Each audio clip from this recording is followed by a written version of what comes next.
All right, hey guys, welcome back to the Tactical Perspective with the toy review for the G.I. Joe Classified series by Hasbro, the one that goes back to the 1980s and regurgitates everything into more expensive and more detailed form. And of course, we're all hooked in bait and hook at this point.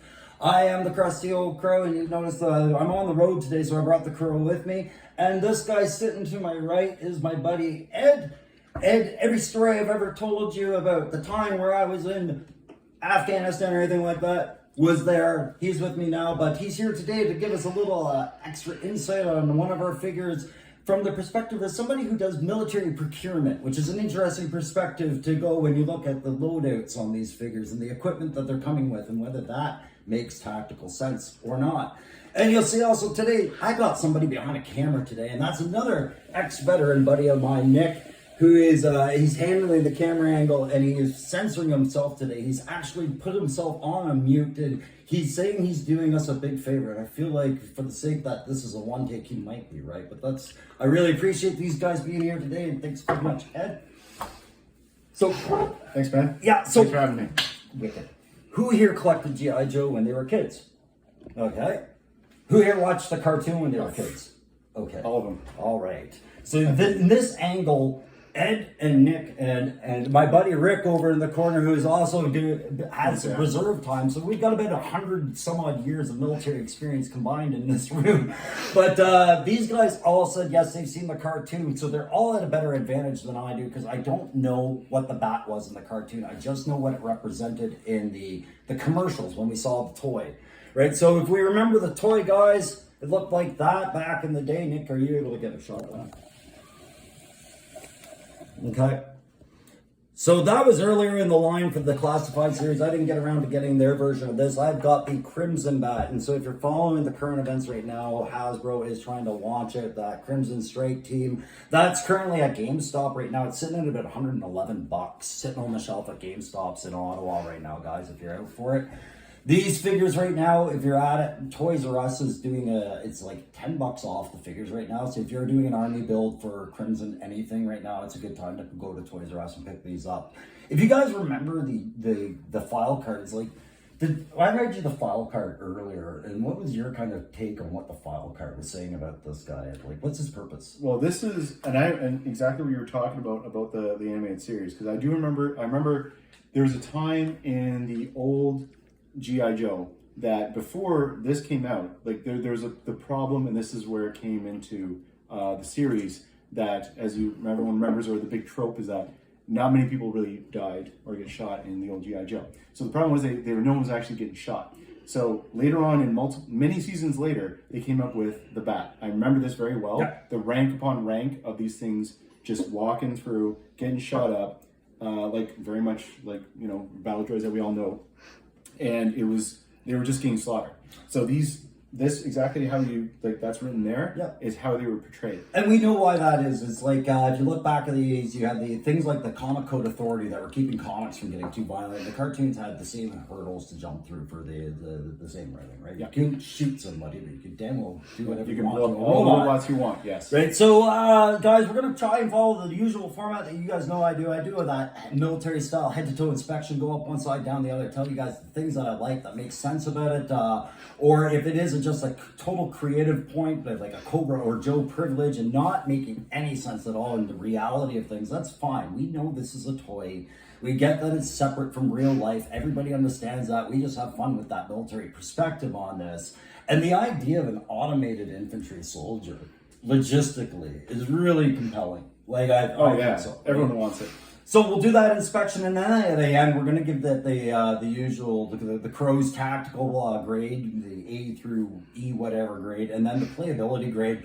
And there's a couple of marketing points we're going to talk about at the end with this. But you inspected this, and so when we go right into it, guys, we'll get the box out of the way. You just zoom in on that box. You got your usual digital, not a digital render on this one, sorry. It's a comic style, Jason Lee kind of Marvel Comics-esque cover of the bat, and you can see he's got that cutting laser attachment, I think it is, shining on there. And then if we just rotate that box, you can see it carries over onto the side, just like all the other packages. It is number 16 in the series. It's marked up at the top. It's got the Cobra emblem. No one gives a crap, right? So on the back, you got the digital render. You see he's a taller figure. and you can see everything he's coming with in accessories. And so, logistically, I should explain to you. This much I know is that the Crimson, the way that they're iterating the Crimson group for the Cobra is that the Crimson are under the command of Tomax, Amot, Dustro, and Baroness, and they are a more financially marketeering, like raiding Wall Street, raiding vaults kind of group, right? So these are all the best of the best, very efficient. When I look at the bats, loadouts, and what you see on the back of the box, guys, everything is very close quarters. He's got a small pistol, which is only good. Up guys firing a pistol is only like 100 meters, 200 meters, and then 20 yards. Oh, there you go, right? So meters at best. even if you're a robot, at some point that pistol's not covering much ground, and then he's got looks like a blowtorch, the laser cutter that we see in the box, and then the claw. All great for breaking into a vault, I'm sure, and taking a large piece of loot. But at some point, we're going to talk about what's going to happen at closing that range. So on the head-to-toe inspection, Ed, when you look at this, talk about the helmet. Does the helmet make any sense to you? What does it remind you of? So it's as far as the helmet's concerned. Now, actually, ironically, the top half of this, as far as a disposable frontline infantry android that they talk about, this almost makes sense.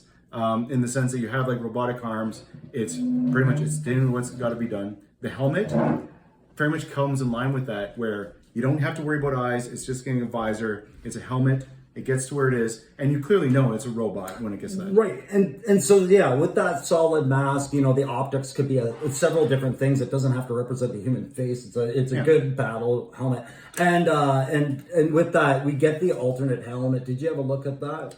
I did take a quick look. Really, at the end of the day, it depends if it actually gets something properly.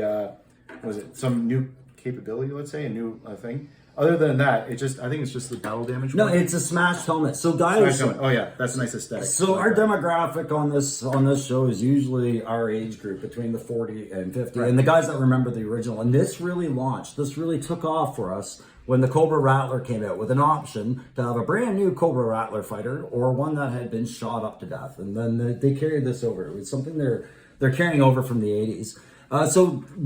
Ed's new to the Joe. We talk about the articulation after the head. That neckline does not do anything to the points of articulation. You have the full parts of articulation. As you guys know, when the neckline goes up, the more you add to the helmet, the more limited it is for articulation points. And photographers sometimes have a little issue with that, right? So the bat is a very versatile one for the photographer groups, for all of that. And when you buy them en masse, they look fantastic. But anyone new classified knows that that's the way you're going to treat them, right? So we'll put the battle damaged head on there. Yeah, let's see. There we go. My 50-year-old hands. It pops on. There we go. But what I wanted to talk about really quickly before we move on down the neckline is this isn't the first bat I bought. The first one I bought was the Arctic bat. When we talk about Hasbro's brilliant with marketing, right? Yeah, there's a reason they're giving you different loadouts with different bats, and it's for cross compatibility, right? So the Arctic bat was a mainly white figure, but the head came in black and gray, right? As did the accessories, and that's so that it can carry over. This is black and red, right? So black and gray going with black and red. What I'm getting at is all the components that were great on the Arctic bat now look great on a different bat. So you're kind of getting this cross-play compatibility as a collector to do variation stuff, which Hasbro's really trying to promote. So we'll do that. Moving down the chest line, we talked about the neck no problems, and we talked about that. With the chest plating, we've got the two options that come with this. We've got the standard Cobra and, again, the Battle Cobra. And these are click and play. Right? You want to try and replace one? Bear with me. They might depend on fingernails, which Army guys tend to chew right off, right? So I don't want to break it, but so while that's happening, remember, guys, I have been talking a lot about body armor, right? Joe, thank you. Good. So remember, I talked about Joe privilege and how many Joes don't come with actual body armor. So the question I have is, you have an autonomous trooper with all this body armor. It makes sense, but does it need to be worked into a separate chest plate, or should it be part of its already standard flesh? You know, like, was the chest plate necessary? No, it was just a really nice play feature, right? But how did you find switching those up? Well, once you find the little part to put it on there, it's up at the top. Yeah. It's by the top, by the way. So all the other ones, it's actually, if anything, it's a good thing that it's not easy to take off until you get there. So the one access, that actually pays dividends for putting on and keep it secure one's on. So I like it. So the thing I like about Once you these figure it also, out. guys, is if you have a look right at that, you can see that they've gone to the detail where they stamp in a serial number and all these, like a barcode on these things. Like it is a very much a, but you can tell that there's meant to be a lot of these guys, right? You got the mechanics in the back. As with most of these figures, he's going to come with some grenades on him. This kind of looks like he's got just a couple of maybe flashbangs or smoke, whatever you want to think they are, but he doesn't carry much more beyond that, right? So not much of a shock and awe kind of guy. It's 2 grenades and he's in the vault and out. If we turn the back, you can see the mount there. They didn't go with any extra layers on there, so we don't have any pinhole obstruction for this backpack, which, you know, guys, when you add the extra layer on, it changes the articulation and it changes how the backpack was. Remember the old backpacks as a kid? What? On Like- these? Yeah, it yeah. had like one pin that went in that held it. And how they wear down. Oh, yeah. Yeah, these don't wear down. Oh, really? No, it's That's nice. good. It's a different kind of rubber than when we were kids.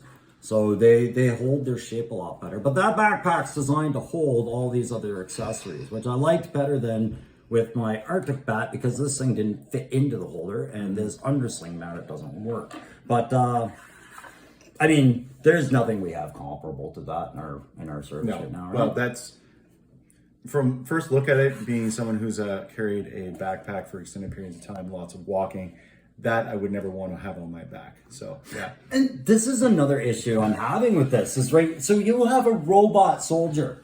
Okay, I see in Joe loadouts guys with massive backpacks. So how come they're not taking advantage of? Hey, I've got heavy equipment.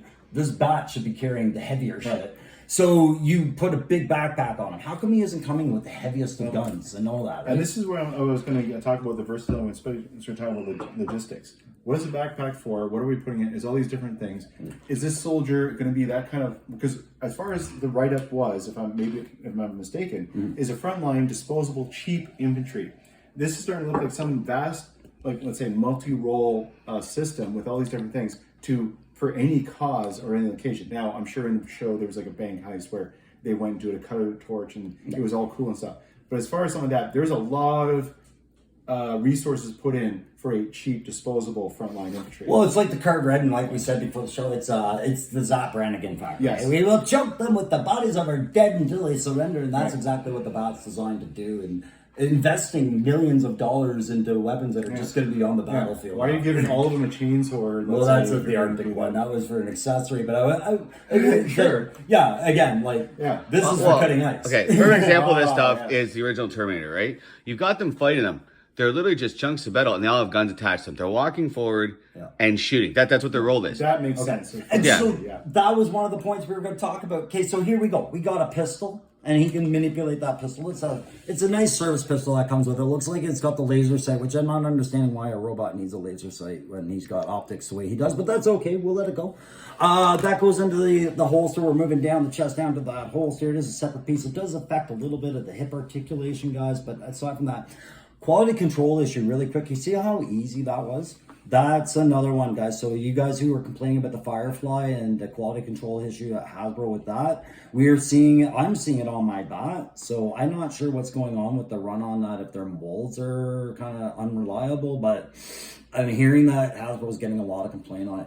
I just want to quickly, before we move down the arms, because they are one of the more focal points on that, just pay attention to the little patches on the arms. I'm not sure what that one was. But you got, on one arm, you got I guess it's the crimson patch, probably. And then on the opposing shoulder, you have the silver cobra patch there, right? So we've addressed the arms, but they are the interchangeable hands. And if you want, just hold the wrist and pop the hand out. You're going to have to give it a good tug. Hold the wrist, pop the hand out. Oh, see. There you go. Oh, there you go. And then you can put these attachments on. So there's that laser cutter. Yeah, that's okay. Do you want your glass? No, they are ambidextrous, right? You can interchange them on either hand. We're good. Yeah, right. So we've got the laser cutter on there, just like we have does on the look pretty box. So badass, though. he's ready to cut that vault open. And then if he's programmed right, he won't put this attachment and burn all the money inside. That's probably to burn the bank down on his way out. And Chainsword on him. you want to put so Ed's asked to put the Arctic chain sword on him. I believe that's in order, right? So just to show that cross compatibility, which I think is really smart of Hasbro. It gets you to buy more than one type of bat just so you can load them out, right? This coming at you? Yeah. Right? And so yeah. now we talk about army building, like, right? So now for you, the collectors who have to army build, who want to army build, the photographers, you get, 2 or 3 of these guys with their standard heads, and then one leading with the Arctic Troopers alternate head, and that's a different looking squad. That's telling a completely different story. So I think Hasbro did this really smartly by making the bats just slightly different than each other and making them cross compatible. Right there. So that's the Arctic bat head. It's not really. It looks good with the Crimson Guard head. I'll put it on there. So that's the head. So Ed had a really, really good point earlier about when we got to the legs. He's like, we have to talk about this. We have to discuss this. Before we just talk about it, you notice he does have a pouch with extra bullets for that pistol. I'm going to talk about the pistol after Ed talks about the legs. Bring it up. Okay, so as I was first examining this, as I'm looking at the fact that it's an Android, and I started coming down the fact that the first thing that drew my attention were actually the boots. And I'm sitting there going, well, that's odd because they look like, pretty good army boots. And it's like, well, that's probably part of his design. And because the robot obviously doesn't have to worry about comfort, it doesn't have ergonomics, it would have whatever's built into what a thing. And then I looked up here and I'm like, does this not look like a clothes or a uniform? And I'm saying, but why? Why does a robot? And now we're not talking about deception. We're not talking to make him look like a human, not to make him fool with human, but frontline, cheap, disposable infantry. This seems like going out of their way to either deceive where it doesn't need to be deceived, or a comfort that is not even there. So what it is Hasbro, it's Terminator. When they make their molds, a lot of the times they'll reuse molds from other figures, right? So I'm sure this is a great point. Like this is a mold. This almost looks like it could have been a mold from a Deadpool in the Marvel Legends line, right? Just the way that they've got it separated. And I don't have the Cobra officer or Cobra trooper. Maybe that's their pants, but it's a great point. It's like the pants, I thought I saw a zipper on it, and thank God we don't have back pockets. But again, it's like, I think it's just it's the same robot underneath no matter what bat variant it is. It's the uniform and the programming that we're dealing with. But it was a funny point. Why did robots need pants? And of course, this is picking about something that's made in the 80s. And it was, at the end of the day, it's a funny retrospect to understand, or even look at it, is, the mold, it costs effective. It's something easy to animate. You don't have to worry about all those expensive parts and everything like that. But if you have a base that, if you had the ability to mass produce something of this level of sophistication, you're not some measly terrorist organization. You would actually probably take over the world with this kind of level of resources. And so, power. and that was a great point. We talked about what's cheaper. Feeding troops that might die and paying them minimum wage to go into the front line and possibly die, or maintaining $1 million robot every time it gets a dent. Arrows cost money. The dead cost nothing. There we go. Right. So logistically, if you know. I feel like Destro committed to a contract with another company and it was like, but I gotta buy that. This is the terrorist military industrial complex at work there, people. Yeah. So we have that. I really quickly wanted to get into the pistol and the sidearm idea. Again, why isn't this bat carrying anything close distance with? We have no defense for this guy who's marching towards his death in the droves for anything beyond 100 meters. There's nothing he can do except just get shot until maybe he lands close to someone. Well, that's what we talked about. Zap. Original Terminator, the Terminators are metal machines. They've all got miniguns on them, and they're just walking forward. That's right. So your backpack would have unlimited ammo. Why would you have a gun? So now you have to articulate putting a magazine into a gun. Is that the big... Right? So if his hands are like that, why wouldn't you not put something like on his arms?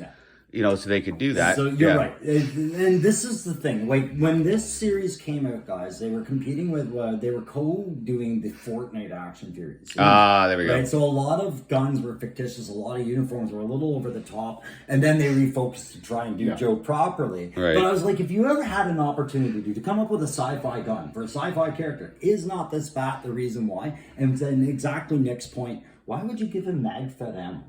Right? The average pistol, you've got 17 rounds. Yeah.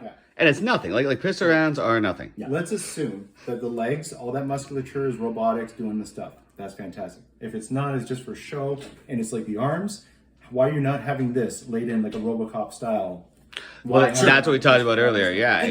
The answers are simply like, I mean, we are aware. Yeah. Larry Hama's It's all designs, aesthetics. the Yeah. original Joe team in the 80s, and this is not slam. This is, I love the fact that they've done so well to bring exactly what you had as a little kid, and then wait till you grew up to 40, 50 years old and had disposable money, and gave it back to you in a more compelling way, and I love it.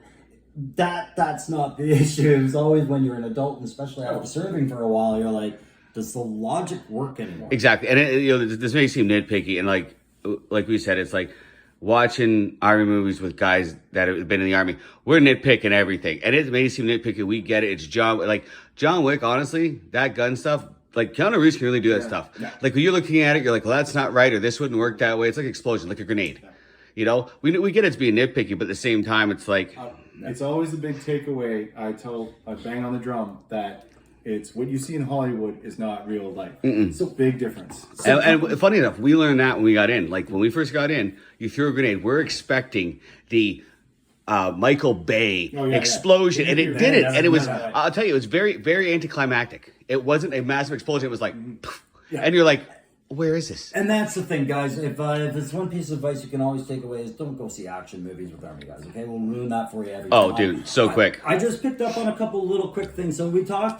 This is early in the series, so it's maybe not plastic-free packaging, guys. Just because I forgot to show it, that's the back of the box that it comes with. This time they've gone with the Crimson Pelican case for the weapons, and then the weapons came like that. I didn't cover that in the box, nor did I cover the PCFs this time because it's a robot. That's not a primary combat function, guys. That's just a program he's got. What I found interesting that I just noticed now is that I don't know if this was the digital render had to get a correction done or not, but you'll notice on the side, he's all red, right? Everything's red. Red pants all the way up. And then if you were to look at the box, he's supposed to have this black patch. This entire area is supposed to be colored black, but for some reason on the figure, they've differed. So it's just these little details, right? So black patch on the side of the pants. I don't know which one's a tribute to the actual original. If it was the red siding, so they made it that way, or the black and they just forgot to paint it. Well, Just yeah, like little when they details took the like picture, that could have been the original rendering. They slapped it on there and then decided to Hasbro's change it. made many paint mistakes before. It's just interesting to pick it up every now and then. What I do find interesting is here's a testimony to how good these little Terminator hands must be. All right? Because, guys, talking to you on behalf of a Joe disciplinarian type, I'm telling you that Cobra might be more disciplined than we are. And here's why. He has his sleeves up policy going here. And if you were to pay attention to that sleeves up policy, this particular discipline lap has buttoned up his retention for his sleeves, which means he has the coordination to do small buttons. That's right. Buttons buttoned up, you're secure. Wow.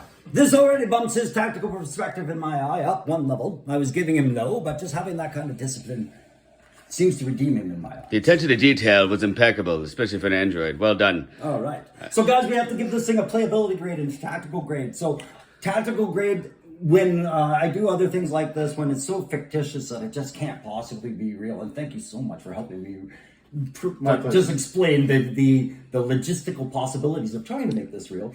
When we do that, we call that the creative factor instead of a tactical, right? Like, yeah, but what is your tactical view on this? If you were to give this a grade between A and E, like when we were in school. Now, can we base this on what it said on the back, right? So what the intent was, like, because you say, like on the back, it said, like, this is what he was made for. Yeah, so that's how we have to base what's it off of that. Yeah, Okay, that's yeah. that. So Yeah. decide Perfect. the tactical factor. Okay, based on the fact that I remember this from the cartoon. We're going to get the chainsaw and head off because it doesn't come with the figure. It's not part of absolutely. it.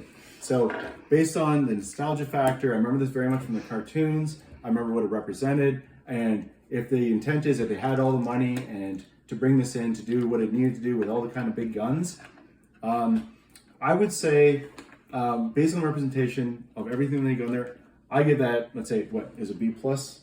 Sure. Fair. All right, I'll give it a B plus. Okay.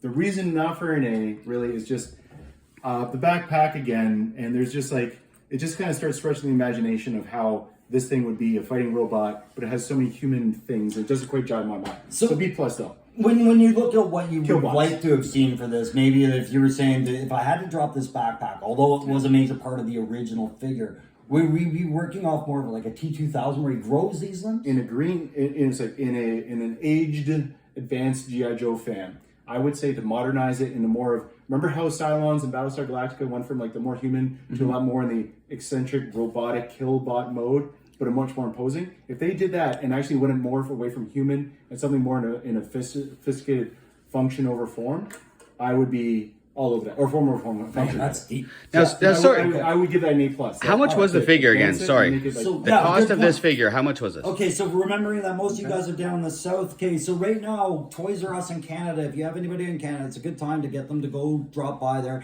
This one cost me $25.97 with tax, down from its usual $35.99. Now, let's put this in perspective. In 1993, when we were buying these things, or the 80s for these guys, yeah. I remember these things were $6, and that was a lot of money. Yep. So let's put that in perspective. Now, $25. I don't know about you guys, but what are you expecting for your money, right? You're putting into this. That's what you have to expect.